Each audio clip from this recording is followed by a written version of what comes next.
That's been actually the biggest friction point when communicating with talent about what they should be doing is they all think. Jordan, what's happening, man? How you feeling? I'm good, Sam. How you doing? Yeah, I broke my motherfucking collarbone, bro. That's how I'm feeling.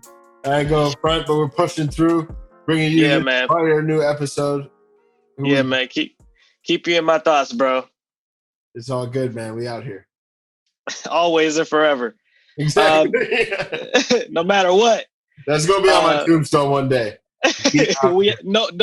It's gotta just be. Don't even worry about it. We out here. just that on the tombstone. Just that. Exactly. But so who we got lined up today, man? Today we have Marco Marandiz. So for those who don't know him, he's the founder of a company called Drop Party, and he also does consulting work with Westbrook, which is a company that was co-founded in part by Will and Jada Smith. So he runs merchandising drops for people via Drop Party. And he does everything at Westbrook, from product and merch design to production, site design, developing, marketing strategy, just kind of being whatever they need whenever they need it. So today we get into merchandise specifically. We've discussed merchandise with a few other people, Alex Cram, a few other people kind of lightly, but today we actually get into it in depth, and I'm super excited for people to hear it. I think people have kind of underestimated what the merchandise world can do, at least since the pandemic has started, but his mind's been there the entire time. So it's interesting to not only dive into what people can do to actually build a sustainable merchandise business, but what they can do today, right now, even in the current economic situation. So really excited for people to hear it. A little bit more background on him. He worked as a software engineer at Capital One. He got a degree in computer science. So he brings that relevant experience to companies like Westbrook, like his company, Drop Party. And he also worked at an e-com startup named Elliott as the head of marketing. And funnily so, my, I don't even know if that's a fucking word, funnily so. Well, anyway, I'm saying it.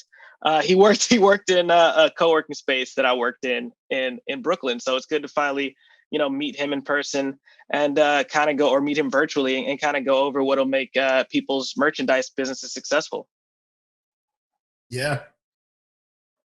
So I really enjoyed this episode myself. I think lots of artists are always trying to figure out whether or not when and if and how they should start merchandising. And I think he's got tons of really tactical tips on how you can actually start now and grow and scale and profit from that in your business. So without any further ado, let's get into this week's episode. Marco Marandiz. Marco, what's happening, man? How you doing today? I'm doing well. Thanks for having me on. Oh, for sure, man. Very excited. I think merchandise and direct-to-consumer commerce right now is so important because I think, especially within the music industry, as artists have lost a lot of revenue opportunity from a live touring side, this is a really impactful way to monetize their audience and provide unique value to them. So really, I think this is just a really timely conversation. Have you seen like an interesting little shift in the e-com and D2C world as a result of COVID? Yeah, everything has gone crazy. I know when COVID started, people were scared. Everybody laid off half their teams. And some businesses couldn't handle the pressure of being able to, going remote, not having a common workspace where everybody can work at, and then also just the fear of the collapsing economy at that moment. But actually, there's been a huge boom. A lot of direct consumer businesses have grown in size dramatically. So I think like the D2C world has exploded, but now that mindset of, I can sell stuff directly to consumers, that has been applied easily to other industries too. So we're seeing conferences, we're seeing entertainment, we're seeing all these places start to, not that they weren't already using direct to consumer, but now where it used to just be the top echelon of musicians and artists and creators doing direct consumer, it's kind of, now it's pretty much standard. You have to do it to be able to survive in the entertainment world. And quote unquote in this economy. I mean, everybody says that, but like that's the reality. You got to be able to sell stuff beyond just your content. Right, for sure. That's awesome. For starter, can you, just to set the stage with even more context, just dive into some of the specific like brands or celebrities or interesting talent that you've worked with, and just talk through how they have successfully gone about launching e-commerce functions within their business? Yeah. So about half a year ago, I kind of got more in bed with Westbrook and helping them with their commerce and merchandising aspects. So that includes everything that Will Smith is doing, DJ Jazzy Jeff, and Fresh Prince, Bel Air Athletics, everything that Jaden's doing, and then all of the entertainment entities that and IP that they own, right? So that includes Bad Boys and the rest of their entertainment empire. Red Table Talk too with Jada Pinkett as well. So when I started working with them, they needed help with e-commerce, and that's where I'm coming from. My background, coming from an engineering and product perspective, and then applying that to e-commerce was really helpful there. But the thing that they were looking for was really, or that they kind of knew they needed but didn't know how to get there, was how do you think about commerce in a way that extends the content that their audiences are already reaching for. So you have these relationships, and we see this already, right.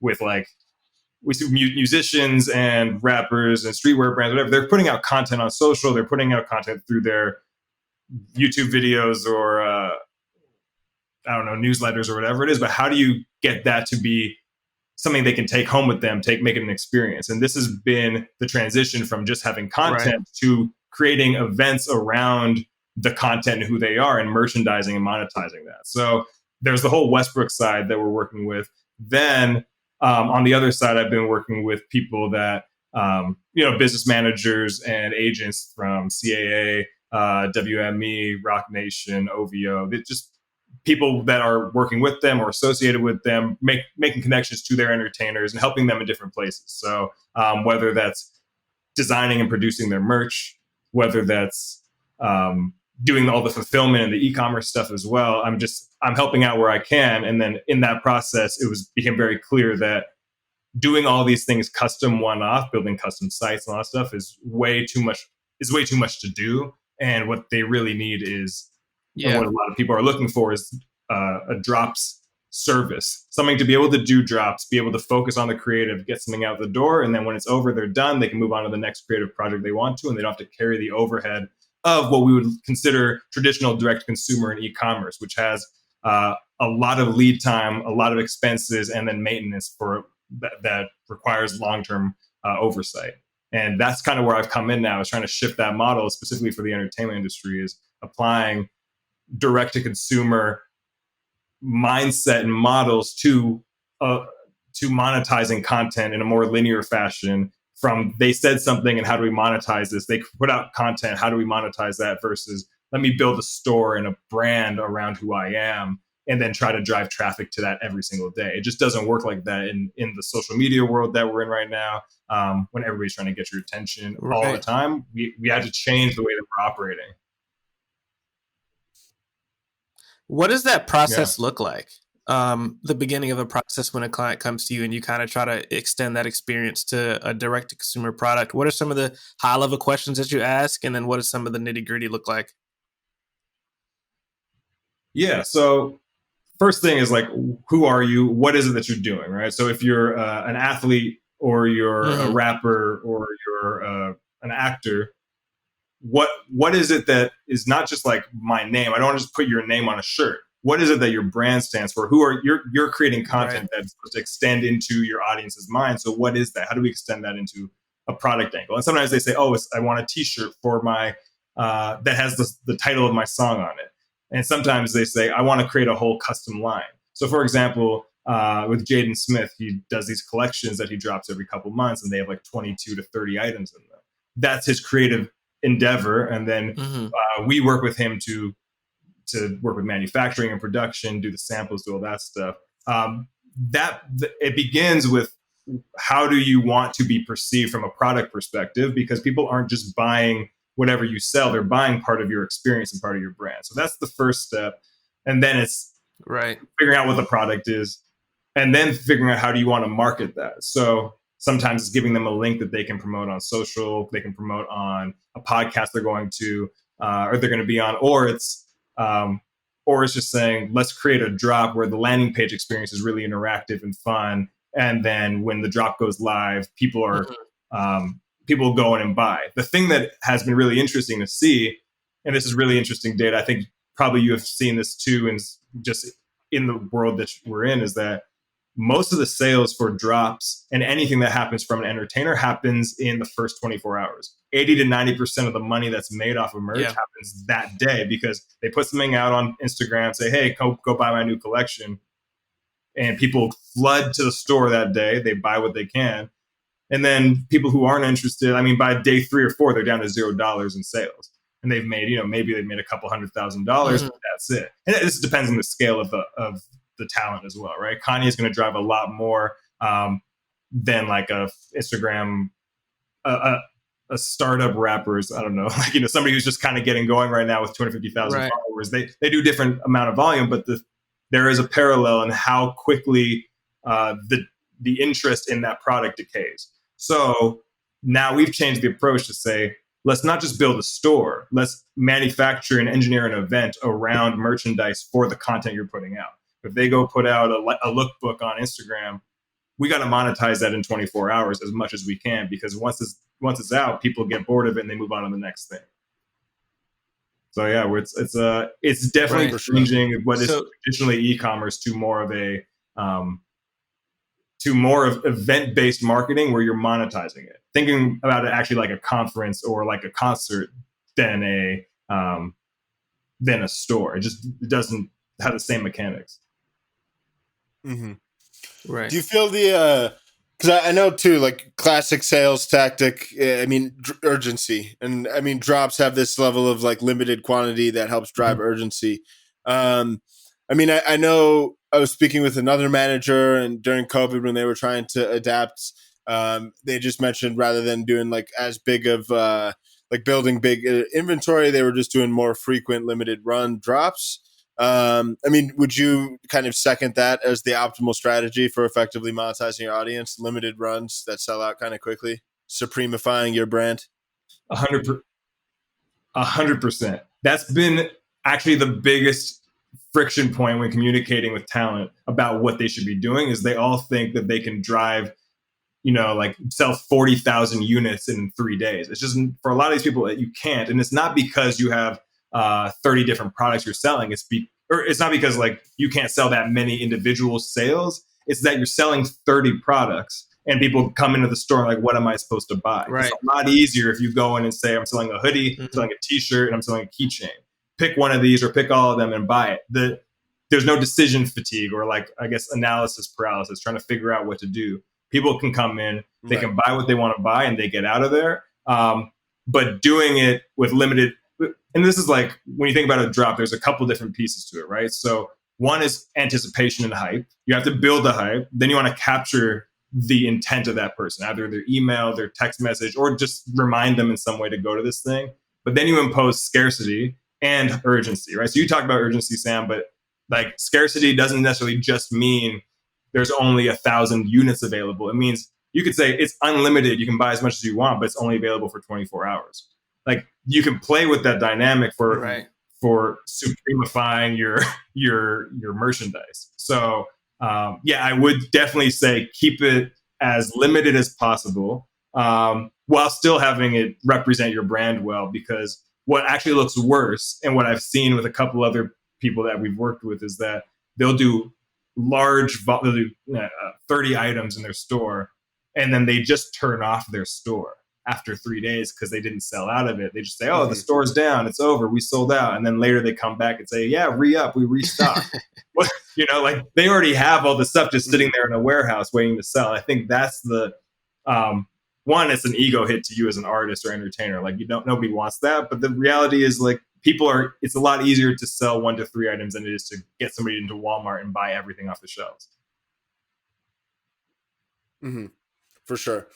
And in that regard too, I mean, I know a lot of these tactics are great for mobilizing your audience organically, and I think doing so in a very effective way. How valuable do you think paid media is? I know from, like, if you look at a lot of the non-entertainment related direct-to-consumer brands, I mean, they're just doing a fantastic job at performance ad buying across platforms like Facebook and Instagram, and remarketing site visitors. I know there's like, you can run cart abandonment ads where somebody might have made it to the checkout process but not fully checked out, and be like, hey, want to finish the checkout, and see really, really strong return on ad spend. From a strategic perspective, do you feel that's something that artists and brands should always be considering as part of their strategy as well? Yes, generally yes, but it doesn't always mean you need to implement. You should always consider it to see what it is you're doing, right? So if you think about, let's take the classic and simple example of Kylie Cosmetics, right? Like everybody knows that, but Kylie Cosmetics is a brand independent of Kylie Jenner. And for that, that's a brand they've created that's independent of who she is, which allows you to run advertising to that. If you're trying to run ads off of merch for your Instagram account, it becomes a little harder to distinguish. And I think it can tarnish. It becomes harder to distinguish between the brand and the entertainer.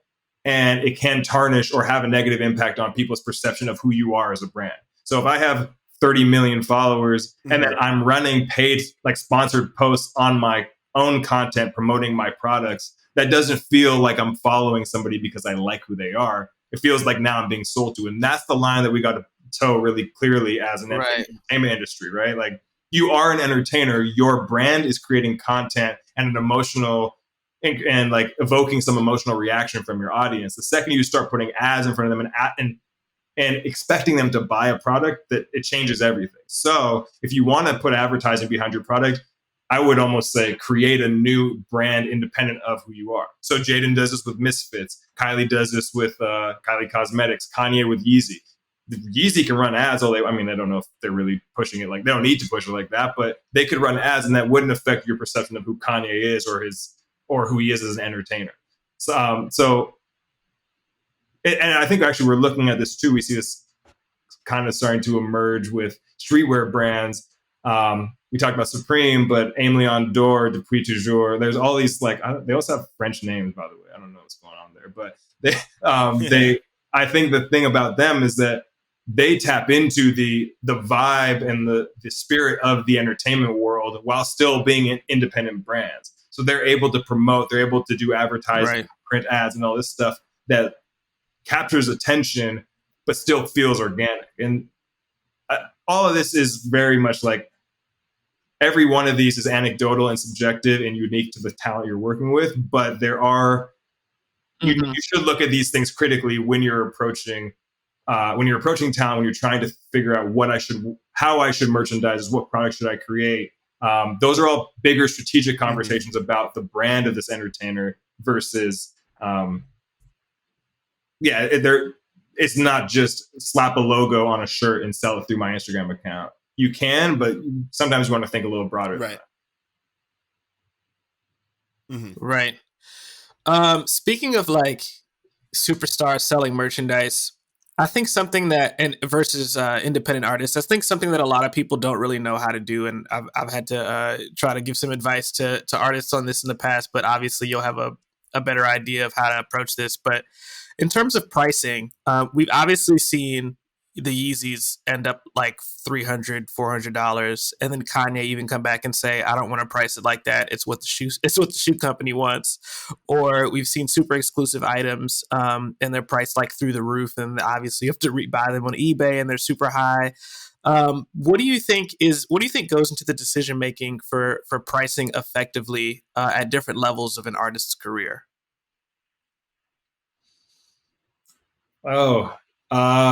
I think it starts with how much clout you have, how much pull, how much leverage you have, and the value of the product that you're putting out, right? So, I would say, like, how do I say this? I think that you want to price for the intention of your audience.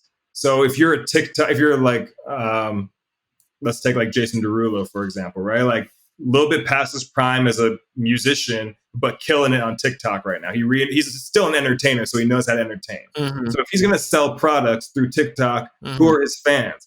They're not going to buy a $200 hoodie. They're going to buy a $40 t-shirt, maybe, right? And I think like all of these things you think about pricing is like, are you trying to make money or are you trying to build brand? That is one dimension you want to think about. So for Kanye, and Adidas wanting to price Yeezys at $300, $400, that is a choice to create a brand at a certain price point, where Kanye selling shirts through the Gap is a business where he's making money. So one is accessible and generic and available to everybody, and the other one is a status icon. And like this is something that I think about a lot too. I don't know if you saw Kanye's vote drop that he put out a couple of weeks before the election, but he had a hat that says like "Vote Kanye." He had a shirt or a hoodie that said "Vote Kanye." I bought it because I was entertained and I was just trying to see like, okay, what is this about? I bought this hat. Hat was $60. Shipping was $20 on a hat. And I was like, this is, I don't know. It's kind of an interesting scenario to be in where you're like buying an $80 product that you know costs $6 to make, but he knows he can make money off of it. And for him, a $60 to $80 price point for a hat that is not necessarily manufactured at the highest quality or whatever, like to do that, he's going to make money. This is how he's running his business, where I think Yeezy is more of an exploration of a brand identity. How do you position yourself and continue to elevate who Kanye is in the zeitgeist, in the world of entertainment? They have different objectives, and then pricing looks very different based off of what you're trying to accomplish. Right. Yeah, that makes a lot of sense. So when it comes to I mean, you obviously have a wealth of knowledge as it pertains to a lot of the kind of foundational elements of getting things off the ground with regards to vendors, creation. And then you mentioned like customizing Shopify sites. Now you're working on your own product. Can you speak through kind of what you would recommend as far as like great vendors, both on the actual like merchandise production side, and as well as on like the like e-commerce website side? And I guess when it comes to, I know it's like no one size fits all, but I'd say like a lot of our listeners are probably like early mid-stage musicians that don't need to hold tons of inventory or do like massive purchases. And they're probably even asking themselves if it's worth it to hold inventory or if they should just do some sort of like just-in-time printing. So any advice you have as it pertains to the best vendors and best approach for creating merch and then having an e-commerce site would be really helpful. Yeah. So on the vendor side, it's honestly always about who you know and how much value you can bring to the vendor too. So if you think about this, let's take a step back from the entertainment world, but look at direct consumer businesses. Manufacturing partners actually are partners. If you know that you're going to drive a lot of volume, these people will sign exclusive agreements with you, get you better rates, and they'll be able to produce your product in a faster timeline, and oftentimes do the shipping and packaging for you as well, right? That's because you're providing value to them by driving sales. If you look at that from the vendor relationship for entertainers, you got to think about what it is that when you're talking to a manufacturer, what value are you providing to them as well? So oftentimes what I would recommend is find the manufacturers that you are connected to through your network. I work with a great one out in LA. They're called Fabricate, and they don't even do much marketing, if any. I don't think I've seen anything about them, but they work with top tier talent in the hip hop industry. And they've been working in the entertainment industry for years. So Fabricate is one, but they'll handle, you should bring them designs and ideas, and they'll help you find the sourcing, and they'll figure out like what the minimum orders need to be for it, help you figure out the cost of goods. They'll do all of that for you. And oftentimes they'll even fulfill. We use them in a certain scenario where we have them produce things that are kind of uncommon and hard to find. So they're a great partner there, but they've done things like they can do alarm clocks and umbrellas, and they can do anything you want. Honestly, they can do a lot of stuff there. But if you're looking for t-shirts, hoodies, shorts, sweats, socks, hats, those type of things, there's many manufacturers that can help you there. But you want to find, I would say, go to them, build a relationship, tell them what you're trying to accomplish, and ask them to work with you on timeline and order quantities, because that will get that relationship going, and then they'll help you understand how you can continue to grow there. So from a manufacturing perspective, like you said, it's not one size fits all. You kind of need to know people, and I can list out a whole bunch of names, but you need to talk. It's hard to reach out to a manufacturer cold. I've never met anybody cold in manufacturing or production. It just doesn't happen. At least for me, it hasn't. It's always been somebody who connects me to somebody else, and then I build a relationship there. If you want to have any names or any introductions, you can just hit me up after this podcast. I'm happy to help and make any introductions that would be easy for me to do. But on the e-commerce side, again, no, not one size fits all, but I will say that if you are a talent that gets eyeballs every single day, what you want to do is probably set up a Shopify store with a few basic items in there that always have your like, you know, a hoodie with your name on it, or just like your album cover or vinyl. Like, just have a basic store there, so people who are discovering you as you're continuing to market yourself on social media or just through media, however you're doing it, that they can go and they can buy something if they're interested. But I think another piece of this that I'm building for a drop party is being able to facilitate drops very easily, being able to build that hype and execute drops very efficiently. So on our side, what we do is we'll help with the design, production, fulfillment, customer service, and the drop site itself. So that's what we're doing from a technology angle, and giving you a one-stop shop to be able to do drops really easily. Now, this works across rappers, actors, athletes, streetwear brands. We're working with all these different types of businesses and talent to make this happen. And then on the but that doesn't mean that we're saying just use Drop Party and don't use Shopify. That doesn't make sense. These are tools that are used, they have their own purposes and their own needs. So a lot of times what we're doing is we're working with brands or talent that have a Shopify store, and we're running a drop with them simultaneously. The mechanics of how you work and engage with your audience are very different. And besides, I'm mentioning Shopify and Drop Party, but there are a lot of other tools too: Samcart, Tapcart, Store. These are all just like e-commerce tools and platforms that you can look up and plug into. All of these have very specific use cases they're building for. So Tapcart is like a simple drag and drop website builder that is on top of Shopify, if I understand this correctly. And then you can make a store that looks the way you want it to. We're Drop Party. We've built our technology specifically for drops. If Shopify is for generic e-commerce, Drop Party is for drops. And everybody has their own niche. So you just got to find what it is you're trying to accomplish. And every artist has their own goals. Some of them just want to sell vinyl versions of their stuff and a T-shirt every time they drop a new album.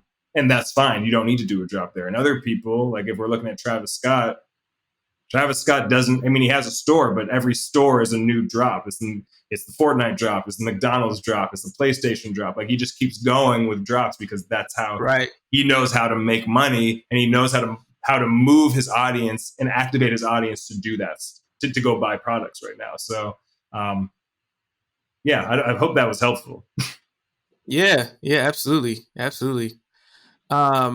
I guess as we close out, like, I think it's something that a lot of people are wondering, that I've even gotten questions about, is how early should people sell merchandise?